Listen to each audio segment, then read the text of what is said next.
ಕಾರ್ಯಕ್ರಮಗಳಲ್ಲಿ ಪಟಾಕಿ ನಿಷೇಧ ಮಾಡಿ ಪೊಲೀಸ್ ಇಲಾಖೆ ಮಾರ್ಗಸೂಚಿ ಬಿಡುಗಡೆ. ಗೋವಾ ಪಬ್ ದುರ್ಘಟನೆ ಹಿನ್ನೆಲೆ ನಗರದಲ್ಲಿ ಪಟಾಕಿಗೆ ಬ್ರೇಕ್ ಹಾಕಲಾಗಿದೆ. ಡಿಸೆಂಬರ್ 31ರಂದು ನಡೆಯುವ ಕಾರ್ಯಕ್ರಮಗಳಿಗೆ guidelines release. Hotel, bar, pub, restaurant ಸೇರಿದಂತೆ ಕಾರ್ಯಕ್ರಮ ನಡೆಯುವ ಜಾಗಗಳಿಗೆ ಮಾರ್ಗಸೂಚಿ ಪ್ರಕಟವಾಗಿದೆ. ರೇಣುಕಸ್ವಾಮಿ ಪ್ರಕರಣದಲ್ಲಿ ದರ್ಶನ್ಗೆ ಮತ್ತೆ ಟೆನ್ಷನ್ ಶುರುವಾಗಿದೆ. ಇಂದು ರೇಣುಕಸ್ವಾಮಿ ತಂದೆ ಕಾಶಿನಾಥಯ್ಯ, ತಾಯಿ ರತ್ನಪ್ರಭಾ ಕೋರ್ಟ್ಗೆ ಹಾಜರಾಗಲಿದ್ದಾರೆ. ಇಂದಿನಿಂದ ಟ್ರಯಲ್ ಆರಂಭವಾಗಲಿರೋ ಹಿನ್ನೆಲೆ ಡಿ ಗ್ಯಾಂಗ್ಗೆ ಡವಡವ ಶುರುವಾಗಿದೆ. ರಾತ್ರಿ ಪೂರ್ತಿ ನಿದ್ರೆ ಮಾಡದೆ ದರ್ಶನ್ ಚಡಪಡಿಸಿದ್ದಾರೆ ಅನ್ನೋ ಮಾಹಿತಿ.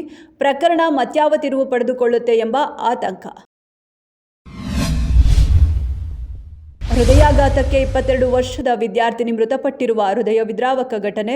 ದಿಶಾ ಹೃದಯಾಘಾತಕ್ಕೆ ಬಲಿಯಾದ ವಿದ್ಯಾರ್ಥಿನಿ ಶೃಂಗೇರಿಯ ಜೆಸಿಬಿಎಂ ಕಾಲೇಜಿನಲ್ಲಿ ಬಿಕಾಂ ಓದ್ತಿದ್ಲು. ಬಿಸಿಎಂ ಹಾಸ್ಟೆಲ್ನಲ್ಲಿ ಎದೆನೋವಿನಿಂದ ಕುಸಿದು ಬಿದ್ದಿದ್ದಾರೆ. ಕೂಡಲೇ ಹಾಸ್ಟೆಲ್ ವಿದ್ಯಾರ್ಥಿನಿಯರು ದಿಶಾಳನ್ನ ಉಳಿಸಿಕೊಳ್ಳುವ ಪ್ರಯತ್ನ ಮಾಡಿದ್ರೂ ಫಲಿಸಿಲ್ಲ.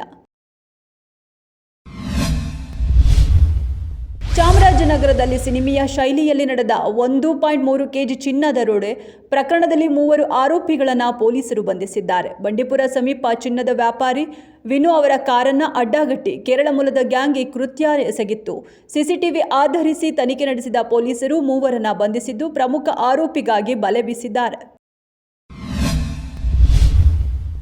ರಾಜ್ಯದ ಕಾರಾಗೃಹಗಳಲ್ಲಿ ಭದ್ರತೆಯನ್ನು ಹೆಚ್ಚಿಸಲು ಎಐ ತಂತ್ರಜ್ಞಾನದ ಅಳವಡಿಕೆ. ಜೈಲುಗಳಲ್ಲಿ ನಡೆಯುವ ಮೊಬೈಲ್ ಬಳಕೆ, ಮಾದಕ ವಸ್ತುಗಳ ಸಾಗಣೆ ಮತ್ತು ಇತರೆ ಅಕ್ರಮ ಚಟುವಟಿಕೆಗಳಿಗೆ ಕಡಿವಾಣ ಹಾಕಲು ಈ ತಂತ್ರಜ್ಞಾನ.